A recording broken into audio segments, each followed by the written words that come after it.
Okay, I'm back again. All right. So we're gonna continue the down and up.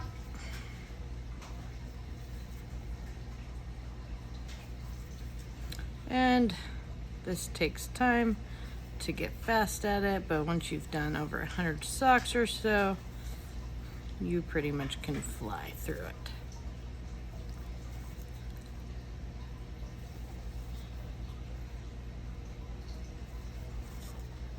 And this was probably really hard to figure out at first.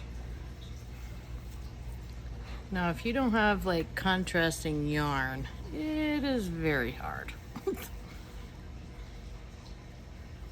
Hopefully you can see.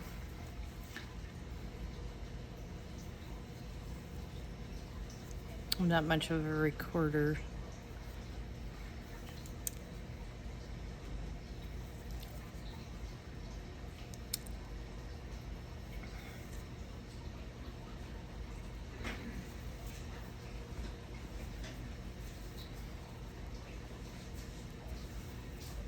And you could probably knit it close, but I mean, this is kind of like an invisible stitch.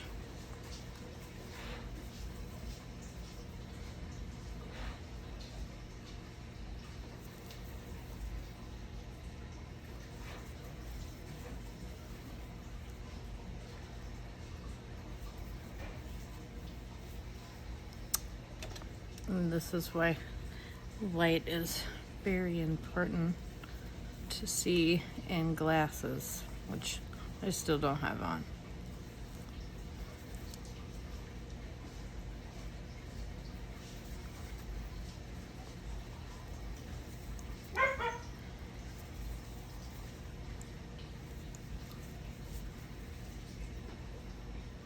Hopefully you can see this.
I'll turn it both ways, the easier I can get it.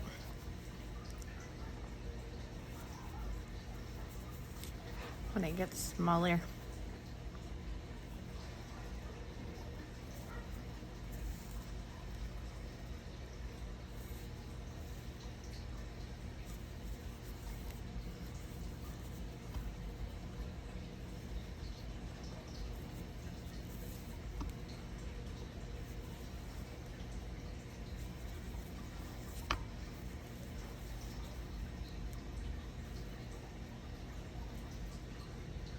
Try not to get like your waist yarn in there, because then you'll have to cut it out. I've done that many times.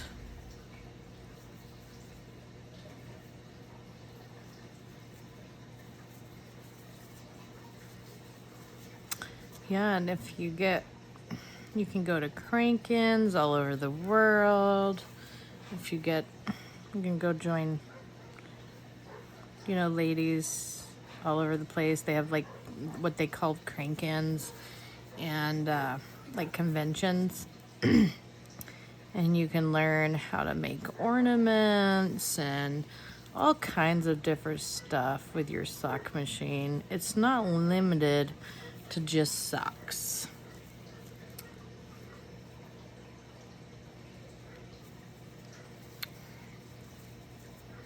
You learn how to flatten it on it. I mean, it's all kinds of stuff. But just take your time and take it slow and just practice.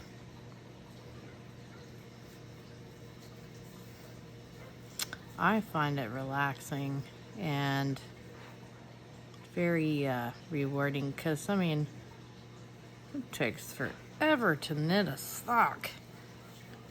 And I can get them done in 12 minutes when I'm not videoing it. So see, I've got one more stitch there. So I'll go back through that. And that's the last one, right? Okay, so what I do is I'll push the needle back through there. Put my needle there. All right. See there, your sock. It's kind of roundish. I'm getting better slowly. So then you're gonna pull out your waste yarn, and it's gonna be scary at first. But don't worry. I just wrap it around my finger because I'm going to use it again.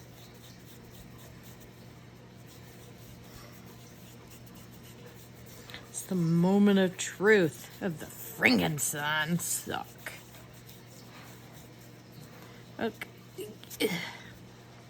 Okay, let's see if you can. I'm trying to get it where you can actually see it good. There we go. So, we're almost there. Let's see how it's pulling. If it's like giving you too much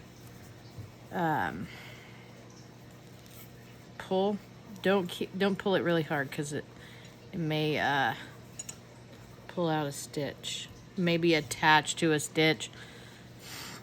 Okay. So pull it through and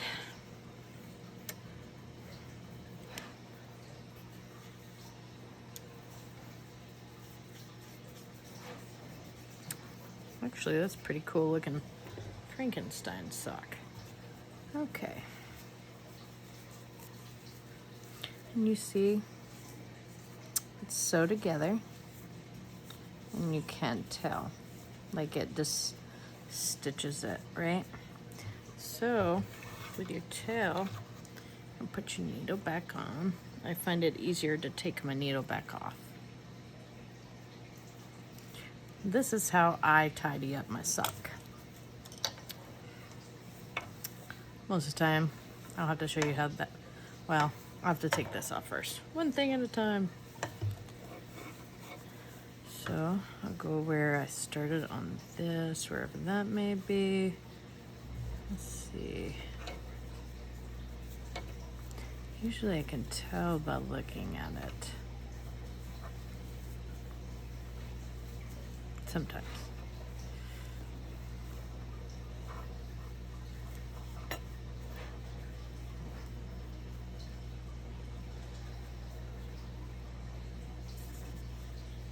Oh, if I can't. Snippy snip.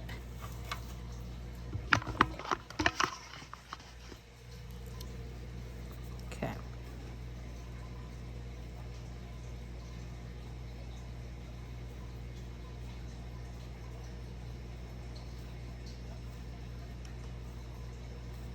So just go around there. And you can do some fishing line to put through there where you don't have to do this, but for your first time, I'm going to show you this way until you kind of like practice. It's very time consuming, but it's called ravel yarn that they'll put in between this and your waste yarn. And you can just easily pull it out instead of going around there and doing this. I have ravel yarn, but you're not gonna, right off the bat, you're not gonna have it, right? I mean, You might have something stashed, like fishing line you can use. I find that fishing line kind of hurts if you pull on it on my hand.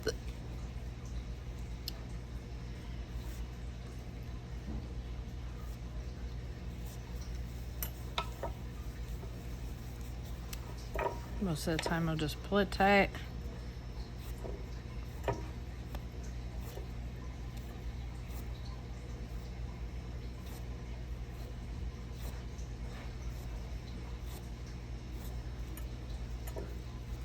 What now I use Revel yarn? Now, yes. But for showing you right off the bat,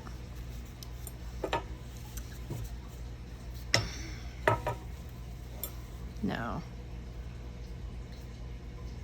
Because I've done this for a while till I finally found Revel yarn. Because, well, I use fishing line, but I don't know. Kept losing the fishing line too, so you can get any old fishing line. So you have to be careful when you get close to where you started and not pull out that beginning yarn right there.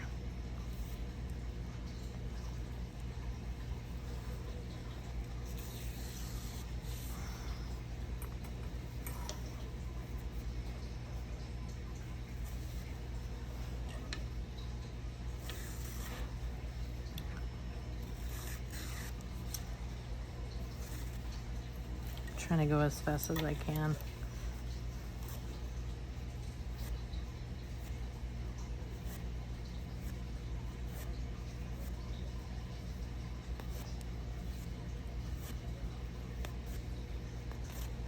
Now I had to figure this out as I go. Like, you know, after watching many, many videos, the Kitchener stitch is what got me. Because there was really nobody that really had a good video from start to finish. And I know these are long, but that way, if I do get to send them, I might have to break them up into multiple, but you can pause and, you know, you actually have a whole video. It might have a dog barking in the back, but okay.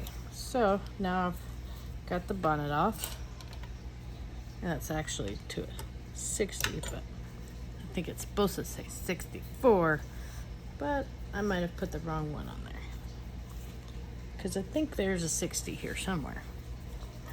Cylinder to the other machine. All right. Let's make sure I get you all in the video. Okay. So you're gonna take this as at your hem and put it on. You can do this while you're on the machine, like I showed you with like putting other ones in, but so I'll just go up and then over. Because it's pretty good and stitched. Let me see how stitched it is. And you have a hem. And then you come down to the bottom of your sock, which this is on the top. This is not on the bottom of your sock where you sewed it. It's on the top. So it's not going to irritate you or anything like that. So put your hand in it. And this is what I do. I go through the hole.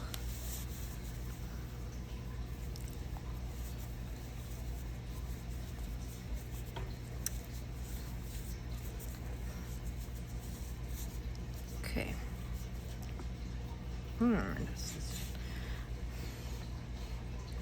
Okay, so I'll go back and I'll tie like a little little nut. And then I'll go up.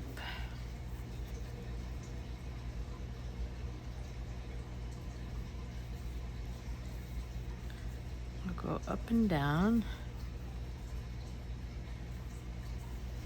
So it kind of hides a little bit. And you can do as many as you want. You can hide it however you want. You don't want it to come unraveled, right? So I'll go up, then I'll go down, and then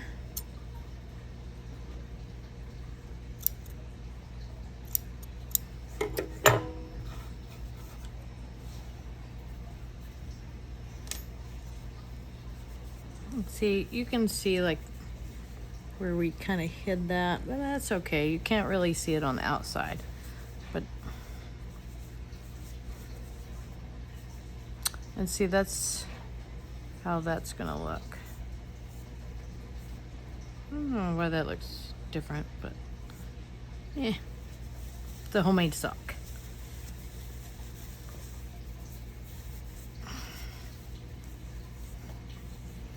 Let's see, you can't really tell. And when you steam it or wash it and then dry it, it will kind of shrink down a little bit anyway. And it'll get, tighter. But that's a wrapped heel. That's where we wrapped it. So it looks like that on each side. But you have a sock. Well, thank you for joining, and remember 30 hem, 50, just so that you start out to what you're comfortable for, and you can do 68 till you get to the toe. Anyone that makes you comfortable. I mean, at least that's something you can start out with. Alrighty. Have a good one. Hopefully this helps.